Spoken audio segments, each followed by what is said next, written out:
우리가 살아가는 이 세상에 참 존경할 만한 사람들이 참 많습니다. 우리 역사를 봐도 그렇습니다. 참 존경할 사람들이 많습니다. 어떻게 저렇게까지 희생할 수 있을까?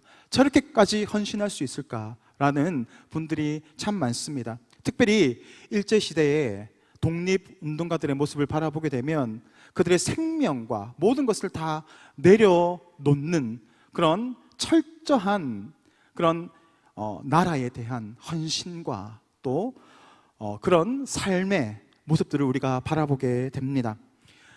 많이 알려져 있지는 않습니다. 많은 사람들이 잘 모를 수도 있습니다. 그런데 우당 이희영이라는 선생님이 계십니다. 이분은 아주 명문가의 집안에서 태어난 분입니다. 집안 대대로 정말 명문가 집안입니다. 신라시대, 고려시대, 그리고 조선시대 이르기까지 이 가문은 나라에 큰 벼슬을 했던 사람의 명문 가문인 거죠. 특별히 이 조선시대의 이 우희영 선생의 조상 중에는 우리가 잘 알고 있는 오성과 한음, 잘 아시죠? 바로 이항복의 이 직계 후손이기도 합니다. 그러니까 이 집안 자체가 참 대단한 집안입니다. 똑똑했고요. 그리고 엄청난 부자였습니다. 그래서 이 명동 땅을 이 이희영 선생 집을 지나지 않고는 지날 수 없었다라고 합니다. 그러니까 어마어마한 부동산과 재산을 가지고 있는 바로 그 사람이었습니다. 그런데 일제가 우리나라를 침탈하고 또 거기에서 우리 주권을 다 빼앗아 가잖아요.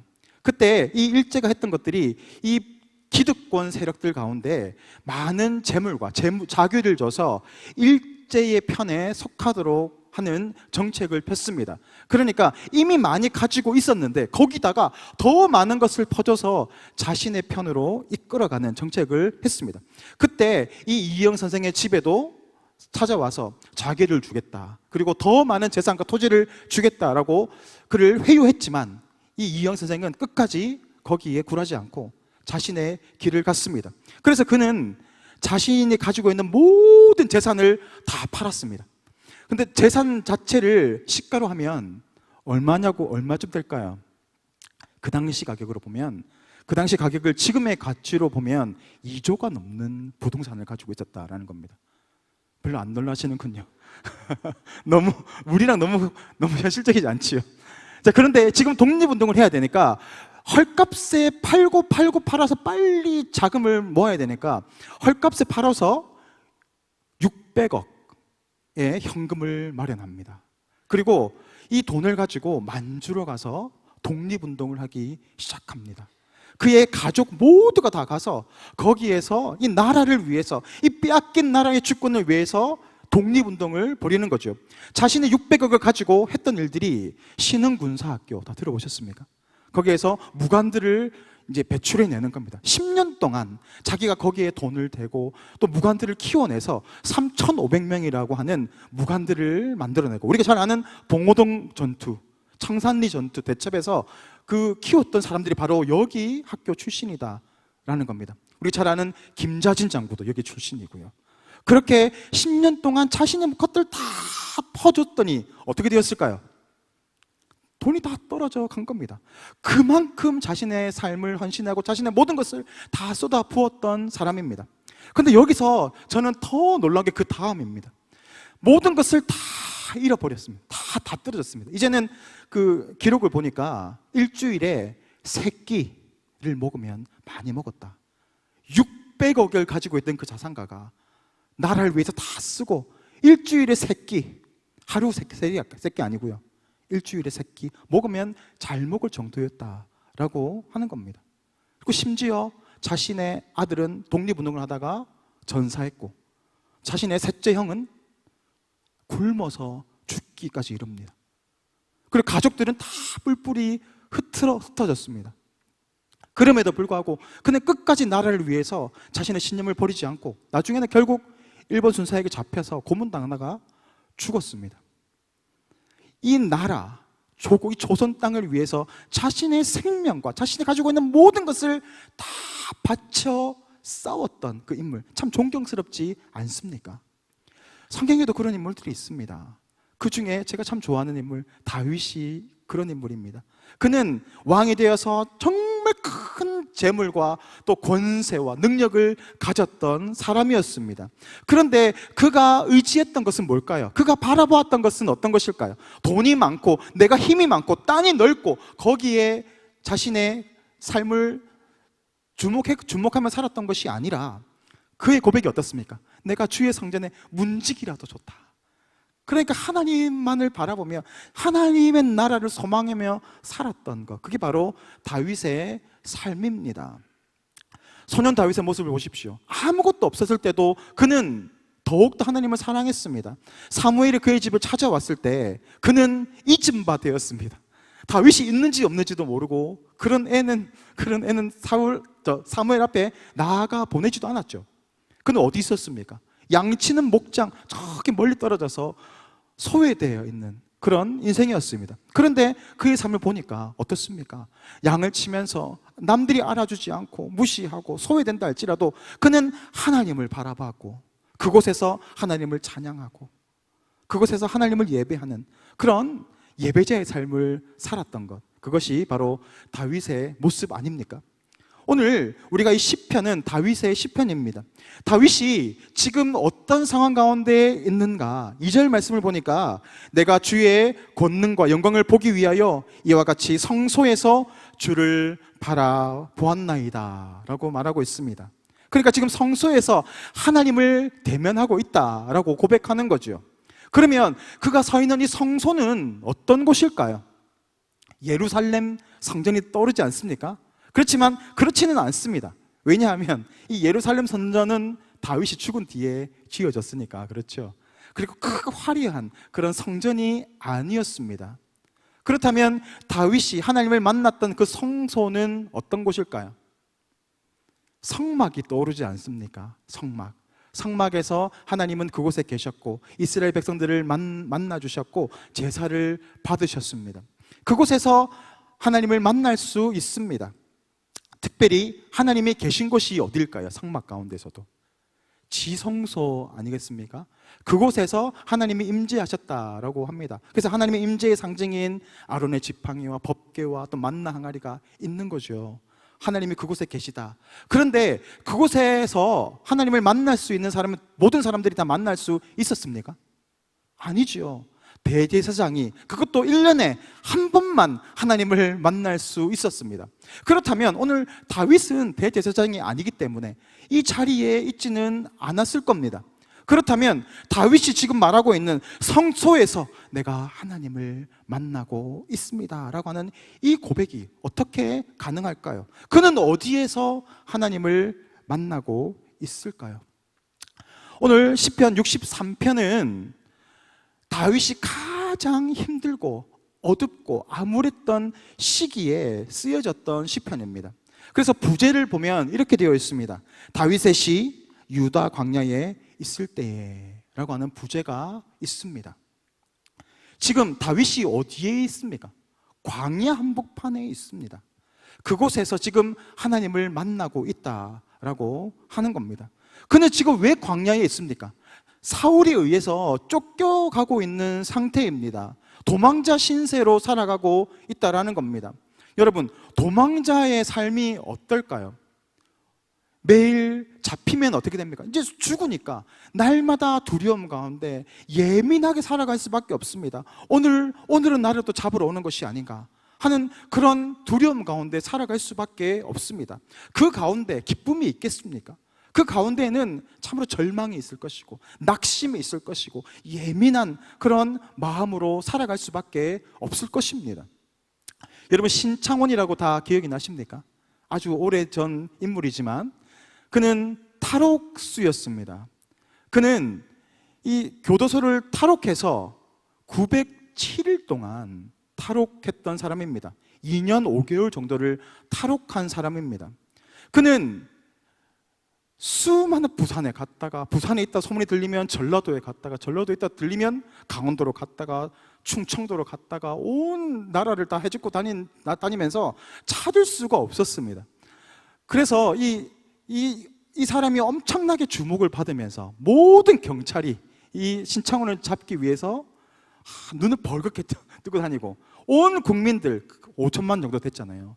1,000만 개의 눈이 이 신창훈을 찾아다니고 있습니다. 그러니까 이 신창훈의 삶이 어떻겠습니까? 너무너무 힘들었지 않겠습니까? 마침내 그가 2년 5개월 정도 지나서 잡히게 되었을 때 그의 고백이 뭘까요? 이제는 두 발 뻗고 자겠다 라고 하는 거였습니다. 잡혀서 너무 편하다는 거예요.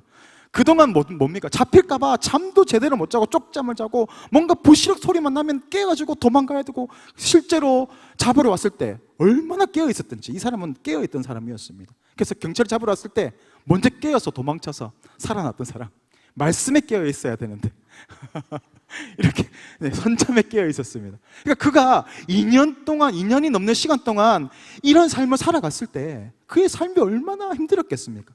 그래서 잡혔더니 이제는 이제 좀 쉴 수 있겠다라고 이야기하는 거죠. 그 다윗은 어떻습니까?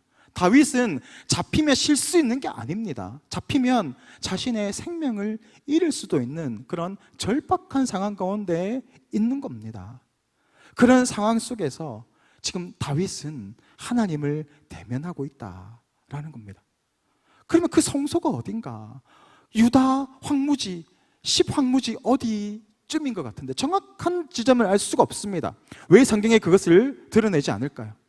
장소가 중요한 것이 아니기 때문에 그렇습니다. 그는 하나님을 만나고 있지만 그 장소에서만 있는 것이 아니라 하나님이 원하시는 것은 내가 누구인가, 그리고 하나님은 나의 어떤 관계인가를 아는 것, 그것이 중요합니다. 나는 누구입니까? 하나님 아버지의 아들입니다. 그분은 누구십니까? 나의 아버지이십니다. 그래서 다윗은 절망이 있고 낙심이 있는 유대의 그 황무지 안에서, 광야 안에서 하나님을 찾았습니다. 그것이 중요한 곳입니다. 그것이 바로 다윗이 하나님을 만났던 장소입니다. 1절에서 오늘 시인은 그 장소를 이렇게 표현하고 있습니다. 1절 말씀 우리 다 같이 읽겠습니다. 시작. 하나님이여 주는 나의 하나님이시라. 내가 간절히 주를 찾되 물이 없어 마르고 황폐한 땅에서 내 영혼이 주를 갈망하며 내 육체가 주를 앙모하나이다. 아멘. 지금 어떤 상황 가운데 있다고 합니까? 오늘 보니까 물이 없어서 마르고 황폐한 땅에 있다라고 합니다. 이것은 비유법입니다. 그런데 실제로 그곳에 물도 없고 매우 메말라 있는 땅이기도 합니다. 자신의 심정을 드러내는 것이기도 합니다.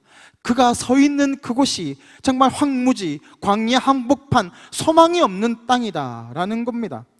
더 이상의 소망이 없고 나를 도울 사람이 없고 나를 숨겨둘 장소가 없는 그곳, 절망의 땅, 그 한가운데서 지금 그는 하나님을 찾고 있는 것입니다.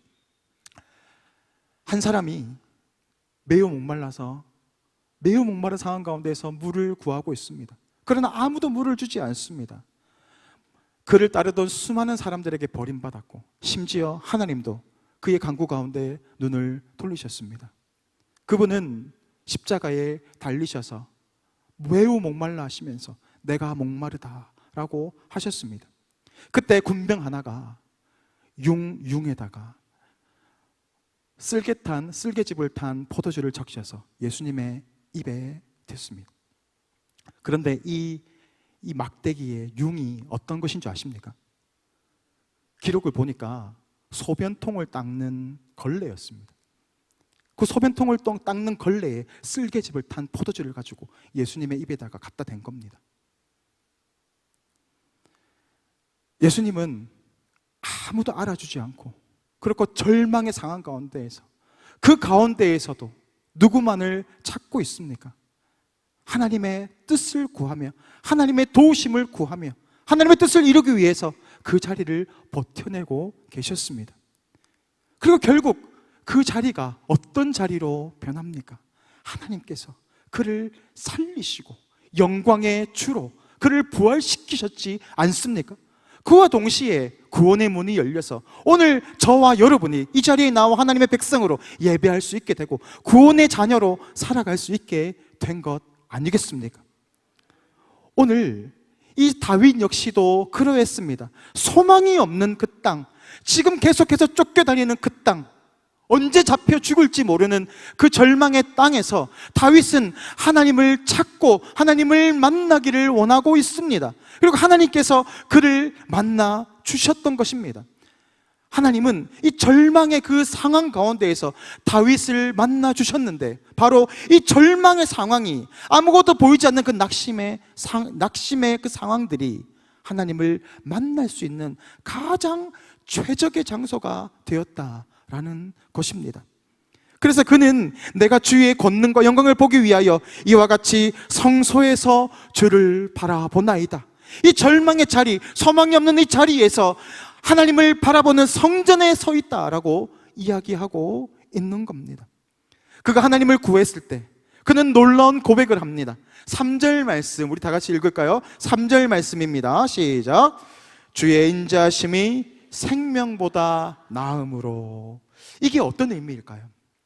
주님의 인자하심이 생명보다 낫습니다. 그게 바로 내가 내 생명을 구하기 위해서, 이 절망의 상황을 벗어나기 위해서 나의 지혜를 짜내고 고민하고 계획해내고 손을 벌리고 그렇게 찾아 헤매면서 내가 어떻게 하면 이것을 벗어날 수 있을까를 찾는 그 생명을 구하는 그런 모습이 아니라 주님의 자비하심, 주님의 인자하심을 구하고 주님의 은혜를 구하는 그 자리 앞에 무릎을 꿇었다라는 것입니다. 수천 명의 사람들이 자신을 둘러 질진다 할지라도 나는 두려워하지 아니하리니. 왜 그렇습니까? 하나님께서 나와 함께 하시기 때문이다. 그것이 바로 다윗의 고백입니다. 아무것도 보이지 않고 낙심이 오고 절망이 오고 정말 두려움이 오는 그 상황 가운데에서도 어떻게 하면 이것을 벗어날까가 아니라 다윗은 그 자리에서 무릎을 꿇고 하나님 앞에 부르짖었다라는 것입니다. 우리가 부르짖을 때 하나님은 우리의 음성에 귀 기울여 주시고 응답하여 주시는 하나님이십니다. 하나님은 자비로우신 하나님이시기에 우리의 눈물을 그냥 흘려보내지 않으시고 같이 눈물 흘리시고 가슴 아파하십니다. 마치 자녀가 울고 있으면 부모의 마음이 어떻습니까? 더 찢어지지 않습니까? 내가 차라리 아팠으면 좋겠다. 그게 바로 부모의 마음이듯이 하나님 역시도 그렇습니다. 우리가 괴로워하고 절망하고 낙심하고 있는 상황 가운데에서 우리가 하나님 앞에 엎드려 은혜를 구하고 나아갈 때 하나님의 인자하심이 우리를 건져가시고 결국 구원의 길로 인도해 가신다라는 겁니다. 오늘 이 다윗의 모습을 바라보십시오. 신창원과 같이 두려워하고 그렇게 힘들어하는 모습이 전혀 보이지 않지 않습니까? 오히려 그의 모습은 어떻습니까? 하나님을 찾고 그 안에서 정답을 찾아서 그 안에서 기쁨을 누리고 있습니다. 그래서 오늘 본문 4절에서 다윗은 정말 할 수 없는, 이 상황에서 할 수 없는 고백을 하나님 앞에 올려드리고 있습니다. 4절 말씀을 우리 다 같이 믿음으로 읽겠습니다. 시작. 이러므로 나의 평생에 주를 송축하며 주의 이름으로 말미암아 나의 손을 들리이다. 아멘. 지금 다윗이 어떤 상황입니까? 쫓기고 있는 상황이잖아요. 지금 생명이 경각에 달려있는 순간입니다. 앞이 보이지 않고 참으로 어디로 가야 할지 모르는 그 상황 속에서 하나님을 찾았더니 그의 고백이 어떻게 변하고 있습니까? 그는 처음에 메마른 땅에서 절망 가운데서 신음하고 있었지만 지금 그의 고백이 바뀌어지고 있습니다. 나의 평생에 주님을 송축합니다. 주님의 이름으로 말미암아 나의 손을 들고 주님을 찬양합니다. 찬양의 가사로 변해가고 있는 것을 바라보게 되는 것입니다. 왜 그럴까요? 하나님이 임재하실 때 우리 가운데 어떠한 현상이 일어날까요? 하나님의 임재하시면 때로는 우리가 출애굽기를 바라보게 되면 하나님 임재하실 때 땅이 흔들리고 번개가 치고 땅이 요동하는 것들도 있습니다. 그러나 때로는 비바람과 천둥번개가 치는 그 뒤에 미한 음성 가운데 하나님이 나타나시기도 하십니다. 때로는 상황이 여전히 변하지 않고 여전히 어려움 가운데 있고 고난 가운데 있다 할지라도 하나님의 임재하심을 경험한 사람이 겪는 이 감정이 있는데 바로 샬롬입니다. 하나님의 임재의 증거, 바로 이 샬롬, 평안입니다. 세상이 줄 수 없는 평안. 지금 누가 봐도 어려움의 자리, 죽음의 자리, 곤란의 자리, 낙심의 자리임에도 불구하고 하나님의 임재하심, 하나님의 인도하심 가운데 붙잡혀 있는 그 사람의 마음은 바로 평안 가운데 사로잡혀 있다라는 겁니다. 그러니까 그 사람의 고백이 어떻게 되겠습니까? 내가 처해 있는 상황과 환경을 바라보면서 원망하고 절망하고 낙심하는 것이 아니라 어떻습니까? 하나님을 찬양하고 있는 자리로 나아가고 있지 않습니까? 바로 이 고백은, 이 4절의 고백은 다윗 가운데 하나님이 그의 마음을 만지시고 그와 함께 하시고 그에게 평안을 주시는 하나님의 임재 가운데 들어가 있는 상태를 보여주고 있습니다. 세상의 사람들은 어려움 가운데 어떻게 행동합니까?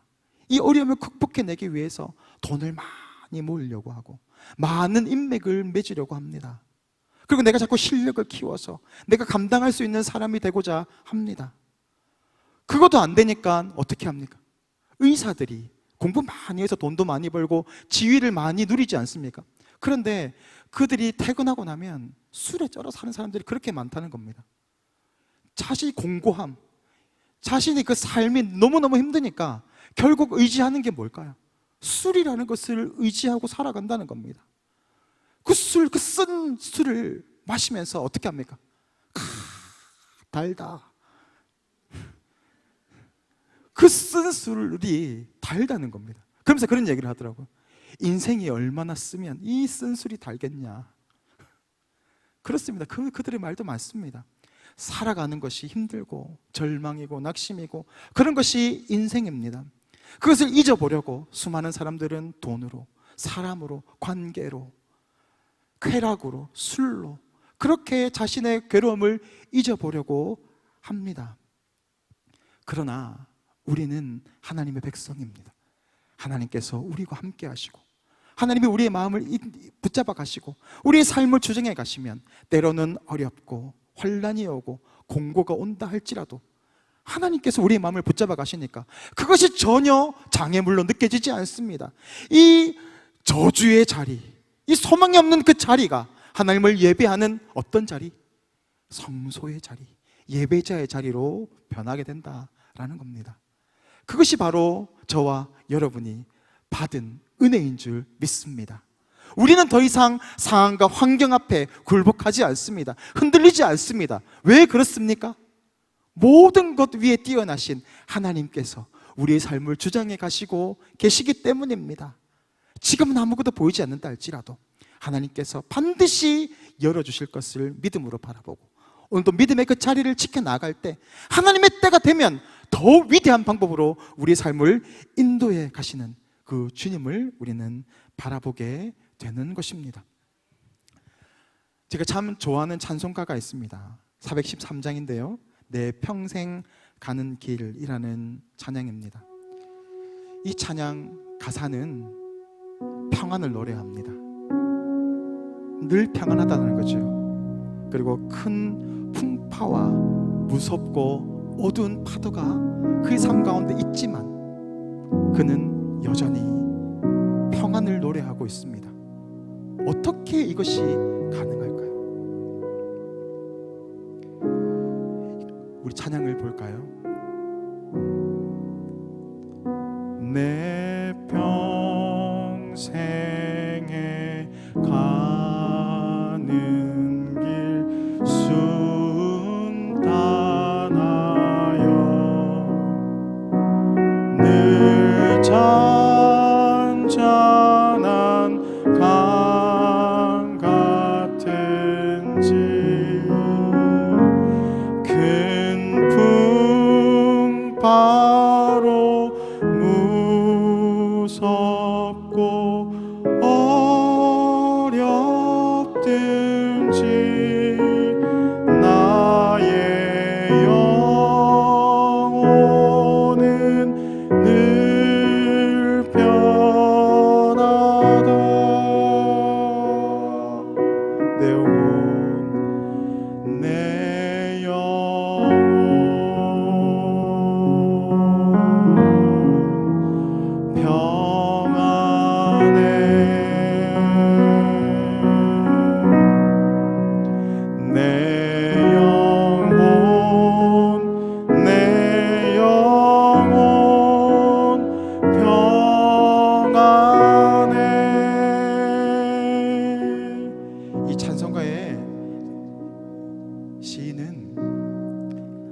하나님께서 함께 하심으로 자신의 평안을 노래하고 있습니다.